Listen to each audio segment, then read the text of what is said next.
Hi, my name is Hillary. I'm the director at Charming Pet Rescue, and I'm going to go over these two folders. This is our adoption folder, and this is our foster folder.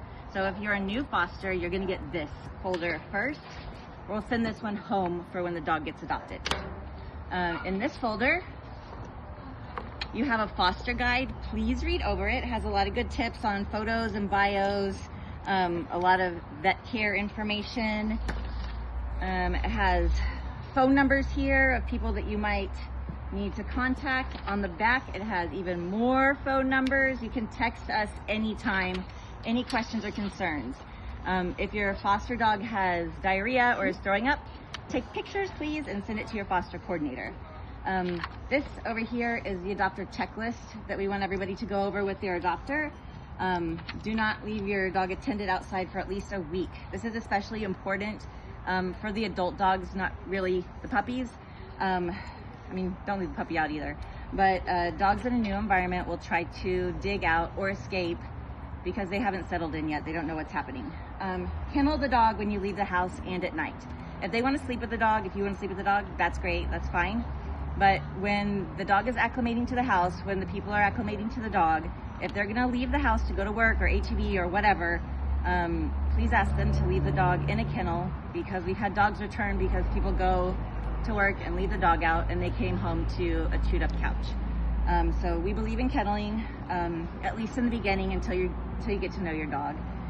This is your dog's intake paperwork. So I don't have any to show you right now, but all of their vetting will be in this folder. When the dog gets adopted, you take the vetting paperwork and you put it in this folder for them. They're gonna take it home. You go over the adopter checklist, you review everything. When I'm doing an adoption, I take everything out, I point, I say things. For the puppies, their dog final vetting information. The microchips will be automatically registered to the adopter when the adoption is completed. So Puppies need 3 rounds of DHLPP shots. We space them 2 to 3 weeks out. We do them at the rescue every Saturday between 10 and 12. So fosters can come then, adopters can come then that are finishing up their puppies' vaccines. Spay and neuter. If your puppy that's being adopted or if your dog that's being adopted is not spayed or neutered yet, they need to text Barbara all of this information and we will get it set up for them as soon as possible. There's 2 of our locations that we use here. We have a couple of more locations that we do spay and neuters at. And then very important at the bottom, Jennifer Davis, she is our assistant director. She processes the adoption application. So if they have any questions or concerns, please ask them to text Jennifer. This is a neuter contract.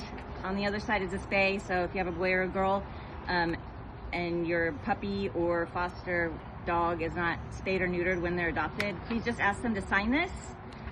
You keep it, take a picture of it, and send it to your foster coordinator. On the other side here, Fetch and Fiskars has this coupon. It's at the corner of the street up by the rescue. If they take their adoption folder in there, they give them like $50 or $60 worth of free things. If the adopters have cats, here's a good page on how to introduce dogs and cats. Puppies are a lot easier to introduce to cats than big dogs, but we do cat testing here if there's an adopter that has a cat, so we can see how your foster dog is with kitties. Also go over this. It doesn't happen overnight. A lot of people want to just add water dog, and that's not very realistic. Especially with an adult dog, it takes them 3 days to decompress. They were somewhere else and they ended up at the rescue. Then they went to a foster home. Now they're going to another home. They really don't know what's happening or what's coming next. So they could be a little bit more anxious or unsettled, or they might not poop or pee for a few days. They might not eat for a few days. All of these things are listed here. It takes a dog a good 3 weeks to learn your routine. So say I've been fostering the dog and we wake up at like 8 o'clock and go outside and go potty, but their new home, the person wakes up at 6 a.m. So it's gonna take that dog about 3 weeks to figure out, okay, I wake up at 6, then we go potty, then we eat breakfast, and then we go on a walk. So it takes some time to learn your routine, and this time period is when like accidents in the house could happen, even if they've been previously potty trained in another home. It's 3 months for the dog to start feeling like, okay, I don't think I'm gonna be moved again. This is gonna be my house. I'm feeling really safe and secure, and I'm finally home. It's very important to reach out to your foster coordinator with any questions or concerns. Please feel free to send poop pictures. We get them all day long. It's not gonna offend us. In fact, we'll ask you for them. If the puppy throws up, if the dog throws up, if somebody's acting strange or off, take a video and send it to your foster coordinator. We really want to help make this as easy as possible for you, so let us help you.